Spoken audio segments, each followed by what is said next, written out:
भारत 1990 की दहाई में पाकिस्तान से बिजली खरीदता रहा और मनमोहन सिंह ने शाइनिंग इंडिया का पूरा मंसूबा पाकिस्तान से लिया था। पाकिस्तान ने अपने इब्तिदाई दिनों में जापान को नकद इमदाद भी दी थी और जापान को आज तक ये भी याद है।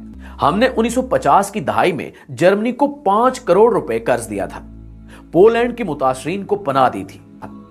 सऊदी अरब में 1970 तक पाकिस्तान से ज़कात जाती थी और सऊदी शहरी खाना काबा में पाकिस्तानियों के रिज्क में इजाफे के लिए दुआएं किया करते थे। यूएई की तरक्की में भी पाकिस्तान का अहम किरदार था।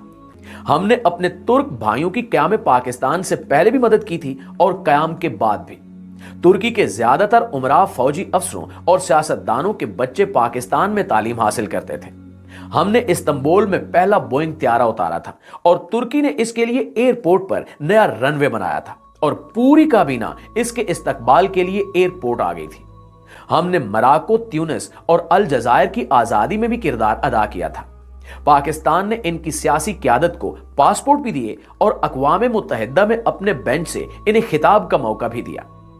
चीन का दुनिया के साथ राब्ता कराया था। पीआईए दुनिया की पहली एयरलाइन थी जिसने चीन की सरजमीन को छुआ था और मौजे तंग ने एयरपोर्ट पर आकर हमारी फ्लाइट का इस्तकबाल किया था।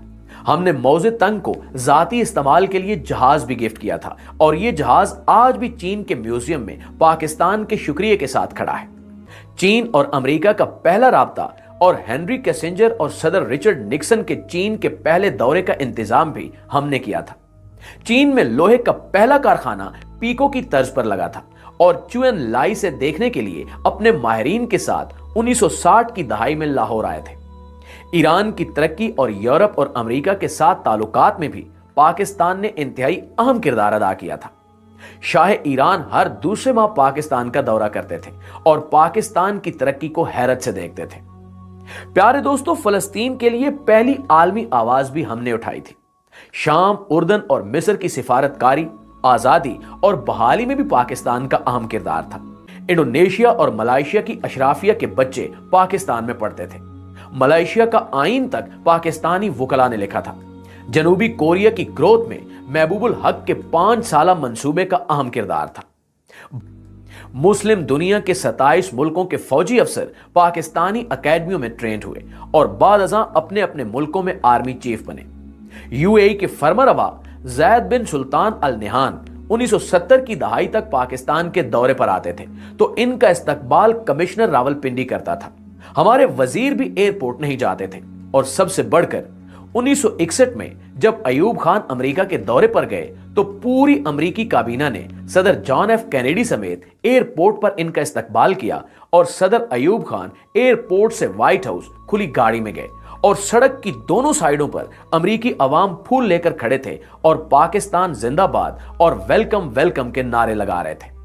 नाज़रीन, पाकिस्तान ने एक दौर ऐसा भी देखा है जब दुनिया हैरत से इसकी तरफ देखती थी और यह जर्मनी और जापान जैसे मुल्कों को कर्जे और इमदाद देता था।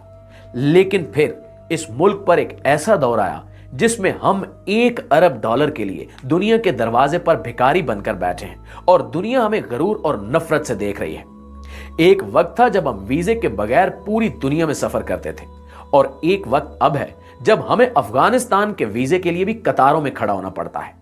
ऐसा क्यों हुआ? क्या हमने कभी सोचा? हमें मानना पड़ेगा कि हमने बड़ी मेहनत और जदोजहद से इस मुल्क को तबाह किया है। हमने इसकी इज्जत और वकार को एड़ी चोटी का जोर लगाकर मट्टी में मिलाया है। मगर सवाल फिर भी वही है कि क्या हमारे पास वापसी की कोई गुंजाइश है? जी हां, अभी भी वक्त हाथ से नहीं निकला। हम ताहाल एक कौम हैं और हमारा जोग्राफिया भी बहाल है। लिहाजा हम अगर आज भी नींद से जाग उठें, अपने हाल पर आज भी रहम करें तो हम 10-20 सालों में दोबारा इस लेवल पर आ सकते हैं जिस पर हम दूसरे मुल्कों को इमदाद और कर्ज दें।